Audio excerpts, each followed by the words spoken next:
नमस्कार। नमस्कार। मैं हूँ कीर्तिराज। और मैं हूँ आपकी अपनी होस्ट निहारिका। जरा बाहर नज़र डालिए, बरसती हुई बारिश की बूंदें, भींगी हुई धरा, झूमते हुए पेड़ पौधे, चारों तरफ हरियाली और आपका हमारा मुस्कुराता हुआ मन। जी हाँ, ये बारिश का मौसम है। और दर्शकों, मैं आपसे कहूँगी, न जाने क्यों अभी आपकी याद आ गई, मौसम क्या बदला, लीजिए बरसात आ गई। बहुत खूब निहारिका जी, आप तो बिल्कुल आज शायराना अंदाज में दिख रही हैं। बिल्कुल, बारिश का मौसम कुछ ऐसा ही होता है। और पता है हमें किसकी याद आती है? हमें याद आते हैं हर सुबह हमारे प्यारे दर्शक। और हम हाजिर हो जाते हैं अपने इस कार्यक्रम मॉर्निंग लाइव शो बिहार बिहान को लेकर, है ना कीर्ति? बिल्कुल। और अगर मैं बारिश की बात करूं तो तुम्हारा क्या कहना है बारिश के मौसम के बारे में? बारिशों के बारे में आप मत कहिए, मुझे इतना पसंद है निहारिका जी हाँ। कि जब भी बारिश होती है तो मुझे लगता है मैं अपनी गाड़ी लूँ और हल्की अच्छा। मतलब म्यूजिक लगा करके कोई और प्यारा प्यारा गीत संगीत का लुत्फ उठाते हुए बारिश को खूब इंजॉय करूँ। बहुत बढ़िया। और हम सभी को बारिश का ये मौसम उतना ही प्यारा होता है दर्शकों, क्योंकि जो हमारी प्रकृति है ना, वो बिल्कुल निखर करके सामने आती है। बारिश के मौसम में निखरता है प्रकृति का सौंदर्य। और ठीक इसी तरह से मैं आपसे कहूँगी कि हमारा जीवन भी निखरता है अगर हम अमल करते हैं महापुरुषों के वचन पर। तो चलिए कार्यक्रम की शुरुआत करते हैं और आपको दिखाते हैं आज का अनमोल वचन। नजर डालते हैं। जिस दिन आपके सामने कोई समस्या ना आए, आप समझ लें कि आप गलत रास्ते पर जा रहे हैं। स्वामी विवेकानंद।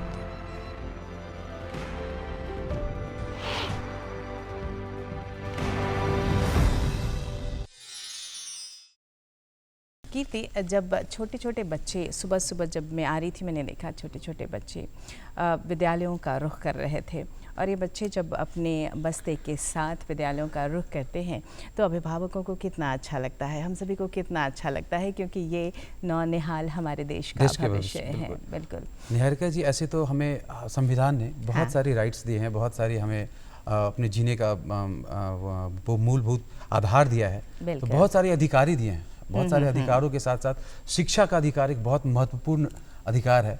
तो इस शिक्षा के अधिकार के बारे में बहुत सारी चीज़ें आपको बताएंगे अपने गेस्ट के साथ, लेकिन उससे पहले देखते हैं एक ये सॉफ्ट स्टोरी। पहले अपने गेस्ट का परिचय तो जरूर करा दें अपने दर्शकों से। जी बिल्कुल निहारिका, उसके बाद होता कुछ यूँ है कि हमारा जो ये देश है, हमारा भारतवर्ष, शिक्षा के महत्व को समझते हुए हमारे यहाँ 6 से 14 वर्ष की आयु के जो बच्चे हैं उनके लिए अनिवार्य और निःशुल्क शिक्षा का अधिकार है। और इसे प्रभावी बनाता है बिहार शिक्षा हमारे देश का जो शिक्षा अधिनियम है 2009। इस पर आज विस्तार से बातें करेंगे दर्शकों। आपको बताऊं कि इस पर बातचीत करने के लिए हमारे साथ आज स्टूडियो में हैं जिला समन्वयक बिहार शिक्षा परियोजना भोजपुर श्री धर्मेंद्र कुमार गुप्ता जी। तो चलिए फिलहाल स्वागत करते हैं हमारे आज के मेहमान का। सर अभिनंदन, स्वागत आपका कार्यक्रम में। जो ये अधिनियम है इस पर हम विस्तार से चर्चा ज़रूर करेंगे, क्योंकि बहुत ज़रूरी है ये जानना कि जो बच्चे हैं उनको जो ये अधिकार हमारी सरकार ने दिया है वो आम जनता तक पहुँचे और लोग उसका प्रभाव फ़ायदा उठा सके। पर फिलहाल हम अपने दर्शकों को जानकारी देना चाहेंगे विस्तार से इस अधिनियम के बारे में। क्या कहते हो कीर्ति? बिल्कुल, शिक्षा का अधिनियम की हम बात करेंगे अपने गेस्ट से, लेकिन मैंने इससे पहले भी बताया था कि निहारिका कि हम एक सॉफ्ट स्टोरी देखते हैं, उसके बाद हम अपने गेस्ट के पास लौटेंगे। जरूर, तो आइए देखते हैं ये सॉफ्ट स्टोरी।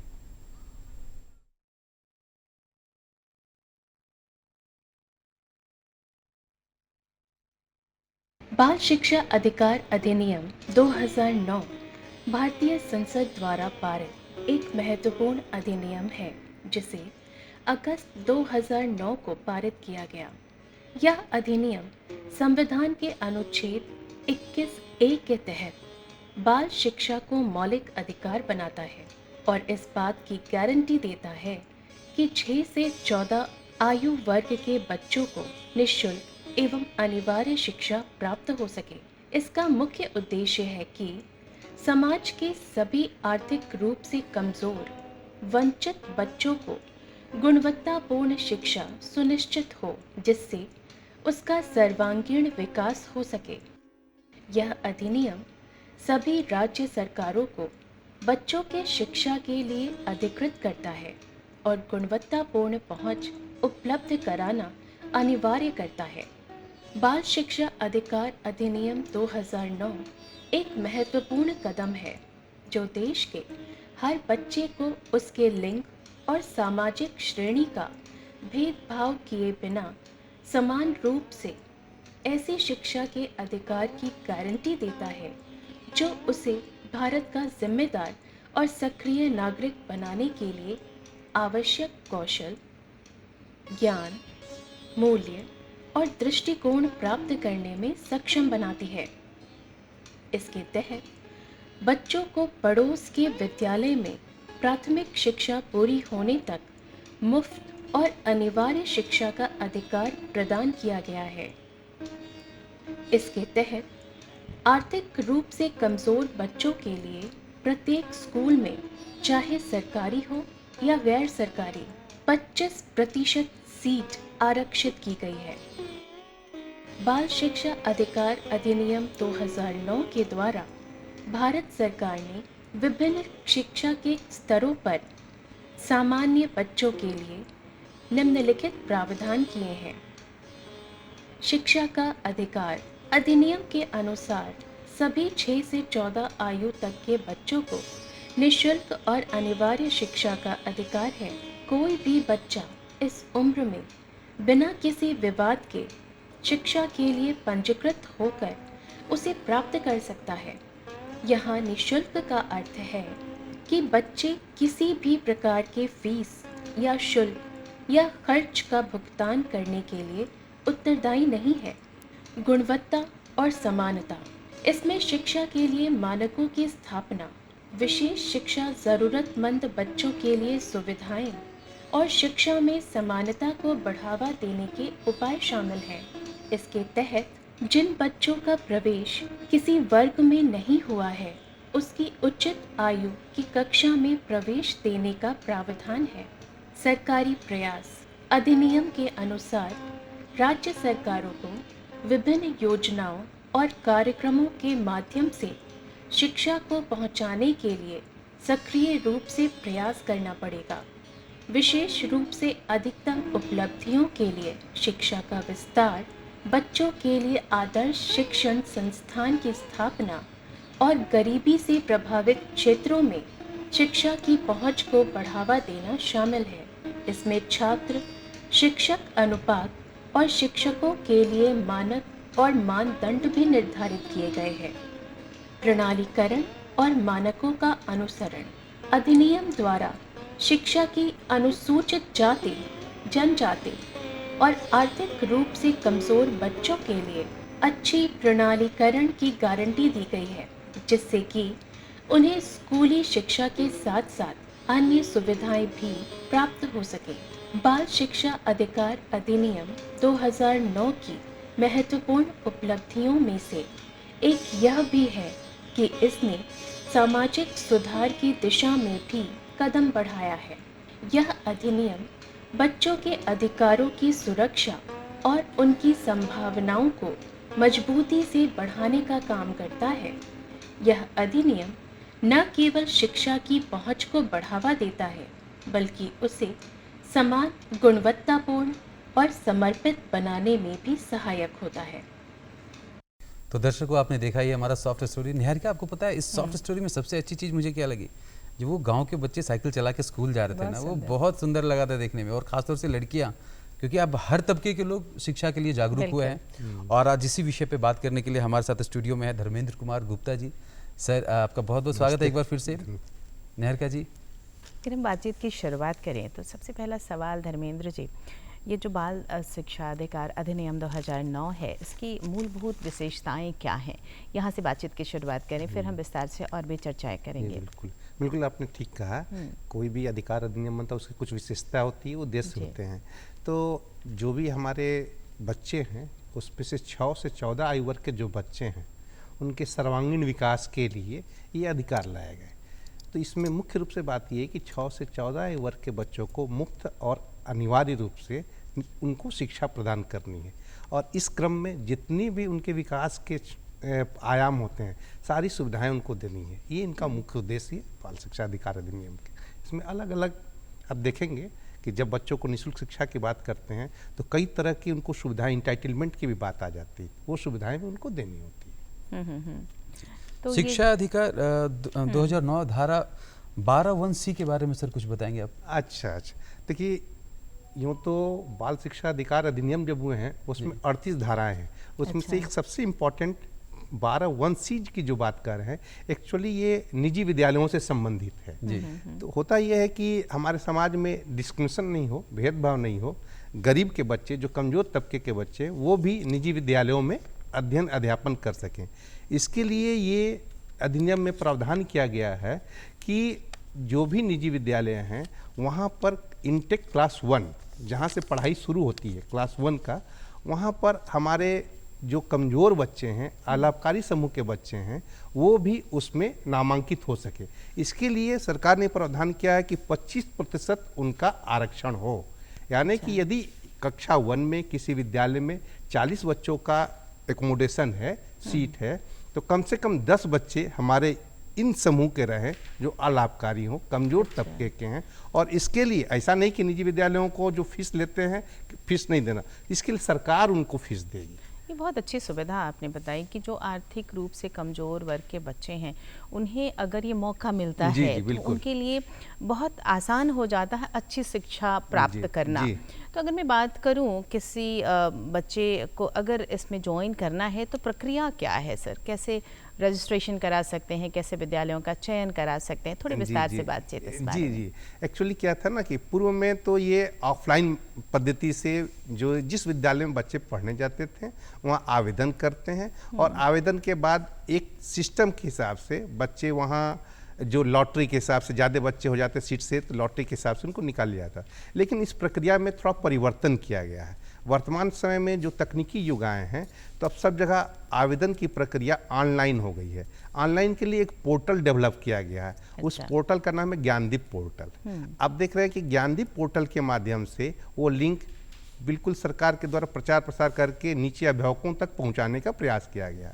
सभी निजी विद्यालयों के मेन डोर पर जो हमारे प्रखंड संसाधन केंद्र होते हैं वहाँ प्रखंड ऑफिस में और विभिन्न माध्यमों से आपके प्रिंट मीडिया के माध्यम से प्रचार करके लोगों को बताया गया कि इस बार ऑनलाइन माध्यम से आपको आवेदन करना है यदि आप इच्छुक हैं अपने बच्चों को निजी विद्यालयों में पढ़ाना चाहते हैं।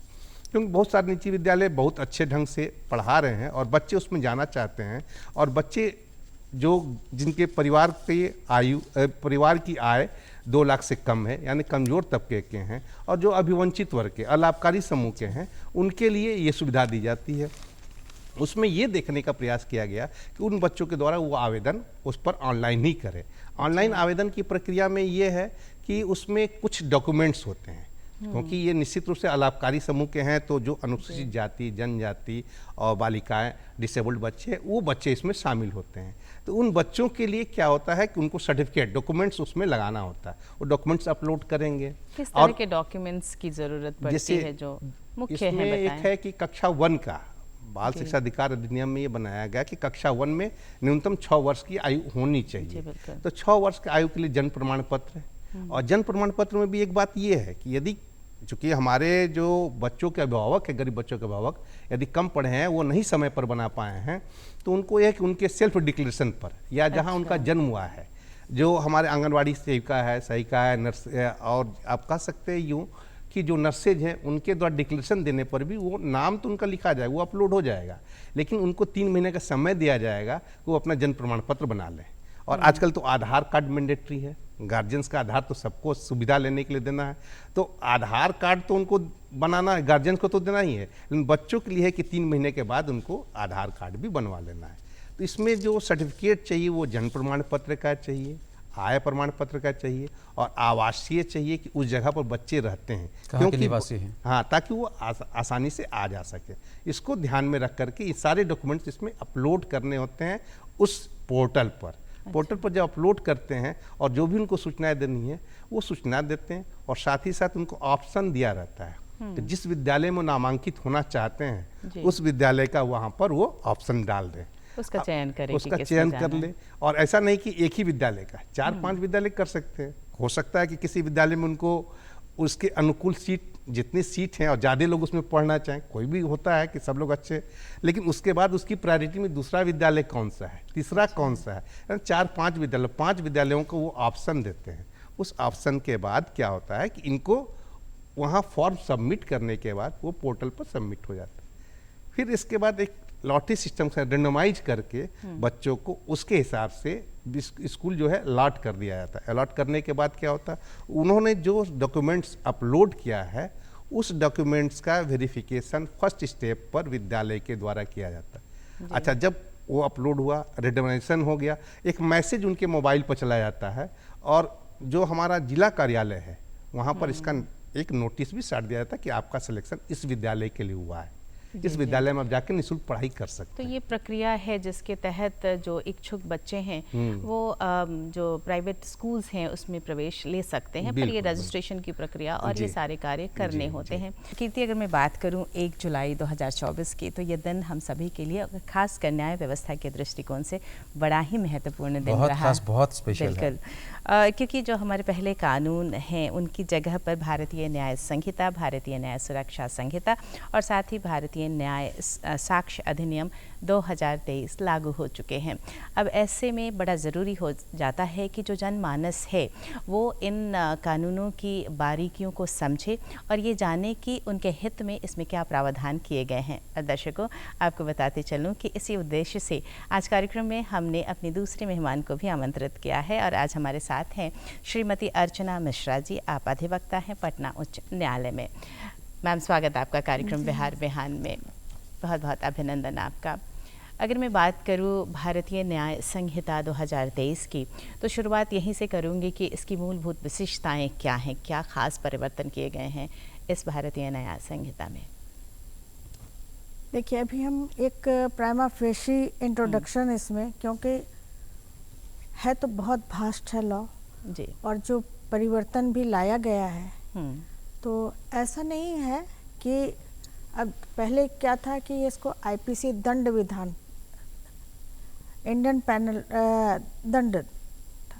अभी क्या है, इसमें न्याय जोड़ा गया।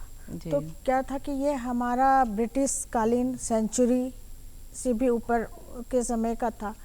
इस बीच काफ़ी परिवर्तन हुआ समय के साथ। हमारे जो अपराध के बहुत सारे नए नए अपराध भी डेवलप हुए। तो जो मूल बात मुझे लग रहा है जो आप कहना चाह रही हैं कि समय के दौरान जो परिवर्तन हुआ उसमें भारतीयता का रंग लाने के लिए भी कुछ खास परिवर्तन किए गए। वो हमारे अंग्रेजों का शासन था, ब्रिटिश शासन। उस समय उन्होंने अपने हिसाब से, उनकी प्राथमिकता होती थी दंड देना।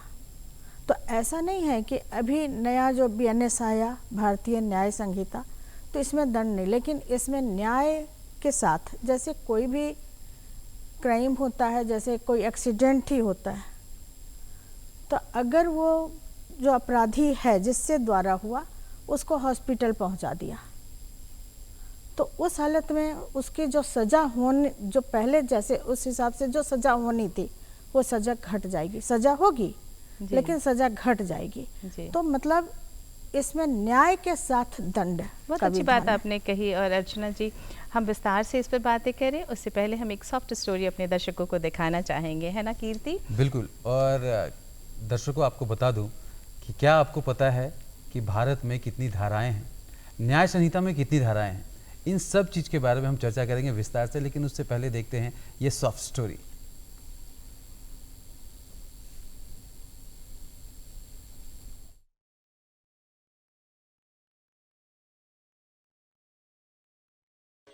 वर्तमान समय में भारतीय दंड संहिता में नवगठित सरकार द्वारा किए जाने वाले बड़े बदलाव चर्चा का विषय बने हुए हैं।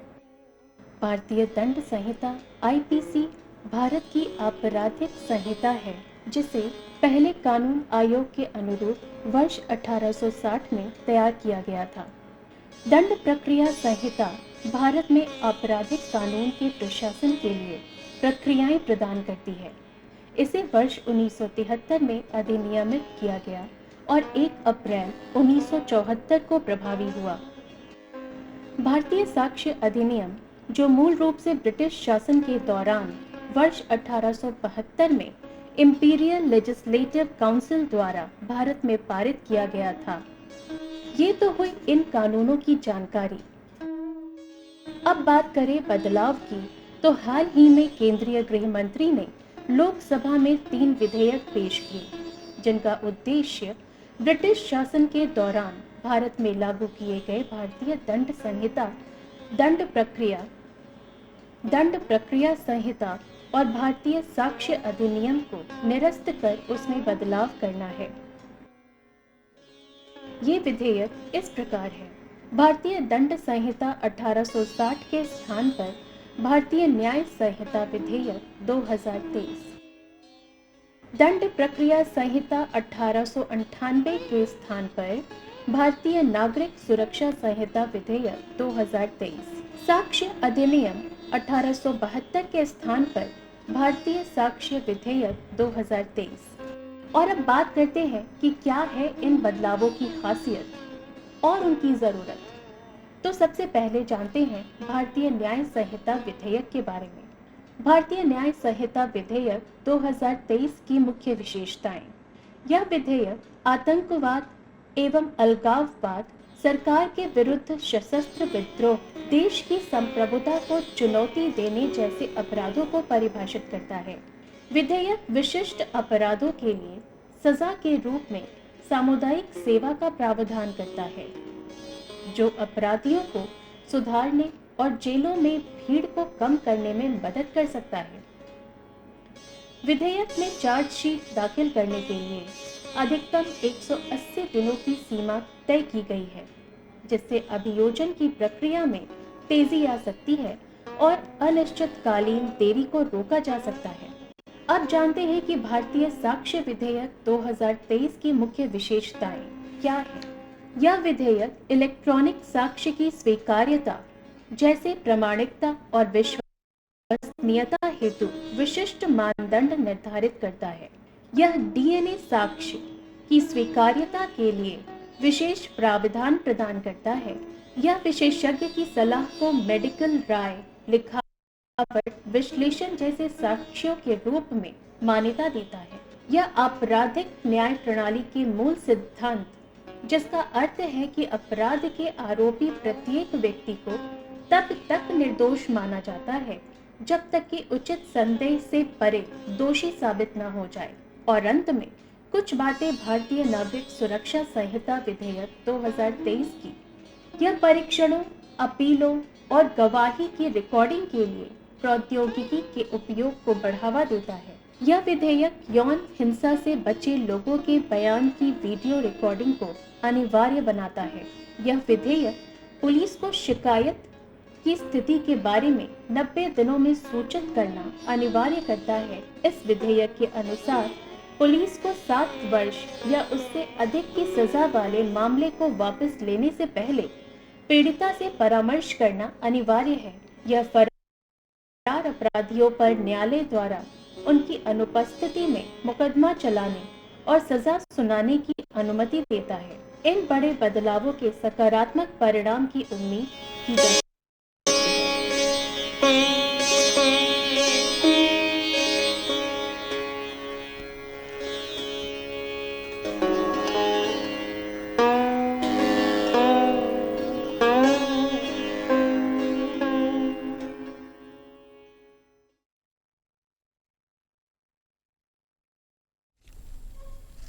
तो दर्शकों, देखा आपने हमारा सॉफ्ट स्टोरी, और आज हम चर्चा कर रहे हैं भारतीय न्याय संहिता के बारे में।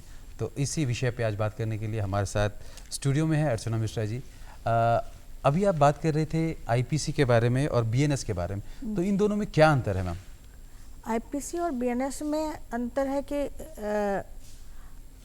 दोनों तो दंड विधान ही है, लेकिन अंतर ये किया गया कि पहले इसमें आईपीसी में 511 धाराएं थी और अब बीएनएस में 358 धाराएं हो गई। इसमें कुछ सेक्शन हैं जिनको कि हटाया गया, जो जिसका प्रयोग नहीं हमारे यहाँ अब, उसका अंग्रेज कालीन उस समय में था, अब उसका, और कुछ चीज़ के लिए जैसे 3-4 सेक्शन होते थे, जैसे धोखाधड़ी के लिए 420, 468, इस तरह 3-4 उनको उनका एक सेक्शन उस तरह के लिए एक सेक्शन किया गया। तो कहने का मतलब कि अभी जो है इसमें चैप्टर भी घटाया गया, अब इसको 20 कर दिया गया। तो इसमें क्या है कि त्वरित न्याय इसका मुख्य उद्देश्य है कि इसमें त्वरित न्याय हो, और जो घृणित कार्य, कोई ऐसा घृणित कार्य और अपराधी ऐसा कुछ है, उसके लिए उसके दंड को, उसके सज़ा को और कड़ा बना दिया गया। और कुछ चीज़ है जिसमें कि उसमें सज़ा घटा दिया गया। और कुछ ऐसे भी सेक्शन हैं जिसमें उसे सज़ा के तौर पर सामुदायिक कार्य की जिम्मेदारी दी गई। ये बहुत अच्छी बात आपने कही, जो ये बहुत विशेषता भी है इस भारतीय न्याय संहिता 2023 की, कि इसमें सामुदायिक सेवा को भी एक दंड के तौर पर प्रयोग किया गया है। और ये पहली बार ऐसा किया गया है, जो छोटे जुर्म करके जो जिन्होंने किया है उनके लिए व्यवस्था की गई। थोड़ी विस्तार से जानकारी चाहूँगी इसके बारे में। देखिए, ऐसा नहीं है कि ये मैंने पहले, लेकिन पहले क्या होता था, कुछ जज सुना जाता था कि उन्होंने ऐसा दिया कि आप जा कर के हॉस्पिटल में पेशेंट का सेवा करें, वहाँ के सफाई को ध्यान दें। तो ये एक बन जाता था, हाईलाइटेड हो जाता था, अरे ऐसा सज़ा सुनाया गया जी। तो लेकिन उस चीज़ को अब कानून में ले आया गया कि अगर कोई ऐसा है कार्य किसी ने किया तो उसको उस हिसाब से कि आपको सामुदायिक, जैसे किसी हॉस्पिटल में है, कहीं पे कोई शादी ब्याह का ही कुछ ऐसा है, वहाँ आप जा कर के उसमें मदद कीजिए, सेवा का काम कीजिए। कहीं भी है, मंदिर है, गुरुद्वारे हैं, कहीं भी, तो इस तरह से उसे सेवा का काम दिया गया है। तो एक बहुत सुंदर व्यवस्था की गई है सामुदायिक सेवा के रूप में। जो छोटे जुर्म करने वाले हैं उन्हें यह एहसास करा देना कि आपने अपराध किया है, पर आपको सुधार का मौका भी जरूर मिलेगा। अर्चना जी, एक बात और जानना चाहूँगी, क्योंकि जब भी हम न्याय व्यवस्था की बात करते हैं ना, तो न्याय में देरी होना एक बड़ी समस्या बन गई थी, है ना। उसे त्वरित करने का प्रयास किया गया है। अगर मैं भारतीय न्याय संहिता 2023 की बात करूँ, इस पे बताएं कि क्या प्रावधान किए गए हैं ताकि लोगों को त्वरित न्याय मिल सके। जी, इसमें तो सबसे पहले हमें हमारे जो लेजिस्लेचर ने हमारा अपना कानून बनाया, इनके कैपेबिलिटी पर हमें गर्व होना चाहिए। इसमें त्वरित न्याय, मेन इसका यही था मोटो कि त्वरित न्याय मिले। और त्वरित न्याय के लिए सबसे पहले कि FIR का होता था कि कोई भी गया, घटना कहीं घटी तो यहाँ नहीं, आप वहाँ जाएं, लेकिन अब उसे मैंडेटरी कर दिया गया, आपको लेना है FIR। दूसरा, FIR करने के लिए आप ऑनलाइन भी कर सकते हैं, व्हाट्सएप से भी कर सकते हैं जी। दूसरा कि कॉग्निजेंस, पहले क्या था, बिना सुने कॉग्निजेंस ले लिया जाता था, जैसे 498A IPC का था, उसमें बाद में आया कि इसमें बहुत सारा झूठा केस भी हो जाता था, कॉग्निजेंस ले लिया। अब वो कोई भी सर्विस में भी कर रहे हैं, कहीं भी हैं, अब परेशान हैं। तो अभी क्या है, कॉग्निजेंस जो लिया जाएगा, इसमें पूरा मौका दिया जाएगा दूसरे पक्ष को सुनने का, और पूरे मौका देने के बाद ही कॉग्निजेंस लिया जाएगा। तो ये एक हुआ। उसके बाद गवाह नहीं आते थे, गवाह के चलते डिले होता था। अब इसे इलेक्ट्रॉनिक मीडिया आ गया, ये ऑनलाइन, इसकी भी व्यवस्था होगी कॉन्फ्रेंस के द्वारा, कि गवाह के चलते ये लेट ना हो। बिल्कुल, तो इसका पूरा प्रावधान रखा गया है, व्यवस्था की गई है। उसके बाद अगर मुद्दालय 4 हैं, 3 आ रहे हैं, 1 नहीं आ रहे हैं, तो चार्ज फ्रेमिंग में टाइम लगता था, भागे हुए हैं। अब क्या है, चार्ज फ्रेमिंग उसके चलते रुकेगा नहीं, उसका एक टाइम निश्चित कर दिया गया। अब आए ना आए जी, 2 भी आ रहे हैं, 2 भागे, चार्ज फ्रेम हो जाएगा जी जी। तो इसी जो कमियां थी उसे सुधारने का पूरा प्रयास किया गया है। बहुत सुधार। और सबसे बड़ा अभी तो ये 1 जुलाई को आया है, आज 3 तारीख है, तो ये तो मेन पता चलेगा जब केस आएंगे कोर्ट में इसको, तब फिर इसमें क्या क्या आती है, क्या क्या दिक्कत आ रही, क्या इसमें काफ़ी कुछ होगा लेकिन ये है कि इसमें काफ़ी कुछ बहुत ही अच्छा कानून जो हमारा बना है, ये हमारा अपना कानून हमारे देश के हिसाब से बना। अर्चना जी, सराहनीय है। इसमें आम लोगों को कहीं ना कहीं रहता है कि जब नई चीज़ें आती है तो बहुत ज़्यादा डरे रहते हैं या बहुत एक्साइटेड रहते हैं। तो क्या इसमें नई जो अभी जो लॉज आए हैं, इसमें डरने की ज़रूरत है लोगों को? नहीं, बिल्कुल नहीं, इसको हवा नहीं बनाया जाए। ये जो पहले था बस आईपीसी, उसका नाम चेंज हो गया और इसमें बल्कि और आसान कर दिया लोगों के लिए कि आप अगर आपकी गलती नहीं है तो आप फेस कीजिए, आपके दंड कम हो जाएंगे। पहले से ये सब बहुत सारे चीज़ हैं जिसमें काफ़ी सुधार कर दिया गया है। अगर महिलाओं के बारे में भी बात करें तो उस पर भी काफ़ी अच्छे तरीके से बताया गया है। यौन उत्पीड़न के बारे में भी काफ़ी सुविधाएं दी गई हैं, जिससे इस तरह के जो क्राइम है उसमें दंड उतना ही कड़ा हो और जिसने गुनाह किया है उसे सज़ा मिल सके। बिल्कुल। पहले क्या इस यौन उत्पीड़न में ही अभी अधिकांश तो सुनने में आता था कि लड़कियों को झांसा दे करके, शादी का झांसा दे करके और उसके साथ यौन संबंध बना लिया। फेक प्रॉमिसेस के बारे में हम बात कर रहे थे जी। और उसके बाद तो इसकी सज़ा काफ़ी कड़ी हो गई है।